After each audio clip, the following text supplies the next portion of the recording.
सदस्य प्रिया Saroj ji. Honorable Speaker sir, thank you so much for giving me this opportunity. कोशिश कर हल निकलेगा, आज नहीं तो कल निकलेगा, अर्जुन के तीर साथ साथ मरुस्थल से फिर जल निकलेगा। ये कविता ने मुझे हमेशा कड़ी मेहनत करने के लिए प्रेरित किया है। एक युवा को हमेशा यही सिखाया जाता है कि हम सचमुच प्रयास करेंगे तो हम कुछ भी कर सकते हैं। एक युवा के नेता के तौर पर युवाओं के मुद्दा मेरे लिए हमेशा सर्वोपरि है। आज मैं एजुकेशन सिस्टम और नीट जैसे इम्पोर्टेंट एग्जाम के पेपर लीक की गंभीर समस्याओं पर चर्चा करने के लिए खड़ी हूँ। ये मुद्दे हमारे युवा और भविष्य के लिए अत्यंत महत्वपूर्ण हैं और इन पर तत्काल ध्यान देने की आवश्यकता है। सर, भारत भाग्यशाली है कि देश की कुल जनसंख्या में 60% से अधिक युवा हैं और इनमें से अधिकतर छात्र हैं। ये युवा देश के विकास कार्यों के लिए बहुत कुछ कर सकते हैं। हालांकि एजुकेशन सेक्टर को हमेशा इनसफिशिएंट बजट का सामना करना पड़ता है। सरकारी वादे भले ही बहुत बड़े होते हैं, लेकिन वास्तविकता में मैं इन वादों को पूरा करते हुए नहीं देख रही हूँ। इसका सीधा असर सरकारी स्कूलों और कॉलेज की व्यवस्थाओं पर पड़ता है, खासकर ग्रामीण क्षेत्रों में। सरकारी स्कूल में शिक्षा की भारी कमी है। भर्ती प्रक्रिया में ट्रांसपेरेंसी कमी के कारण शिक्षा नहीं मिल पा रही है लोगों को। इससे छात्र को क्वालिटी एजुकेशन पे असर पड़ रहा है। सर, किसी भी परीक्षा के पेपर लीक से लाखों छात्रों की मेहनत पर बेकार हो जाती है।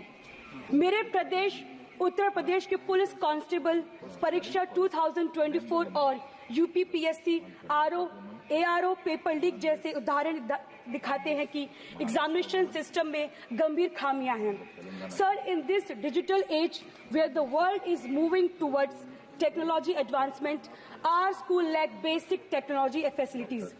The situation is particularly bad in rural areas. It is imperative to connect students with modern technology so they can compete globally.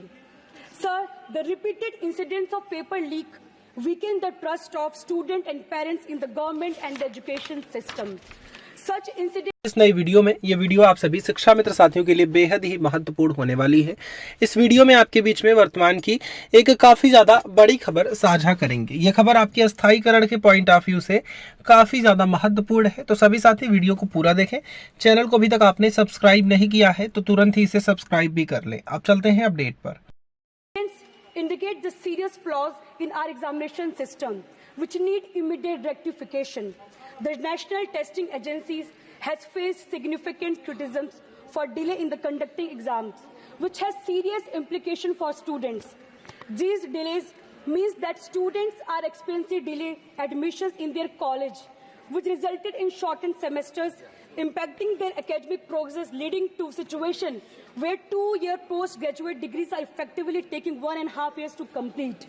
This burden disproportionately affects the students from economically and socially weaker background, who face additional challenges due to extended timelines and financial pressures associated with delayed admissions.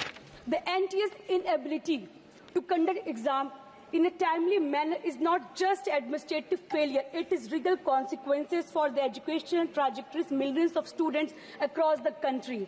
Sir, हमें उचित training, routine inspection और modern technology को अपनाने की आवश्यकता है। Paper leak में शामिल लोगों को सख्त सजा देने की जरूरत है ताकि ऐसी घटनाएं वापस ना हो। हमारे छात्रों को फॉरेन कंट्री में बेहतर अवसर मिल रहे हैं। हमें अपनी शिक्षा संस्थानों को वर्ल्ड क्लास बनाना होगा ताकि हमारे युवा बाहर न जाए और यही बेहतरीन सुविधाओं का लाभ उठाएं।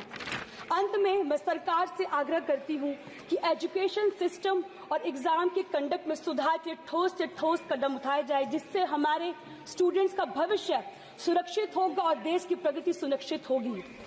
ये भाजपा सरकार कहती है कि सबका साथ सबका विकास, लेकिन इन्होंने तो केवल अपना विकास किया है। देश की जनता जाग चुकी है। पीडीए के मान सम्मान में की डकैती की रक्षा केवल इंडिया गठबंधन कर सकती है। यदि ये सरकार चाहती है कि सबका साथ सबका विकास का नारा पूरा हो तो जातीय जनगणना करा के सबको हिस्सेदारी दे। धन्यवाद।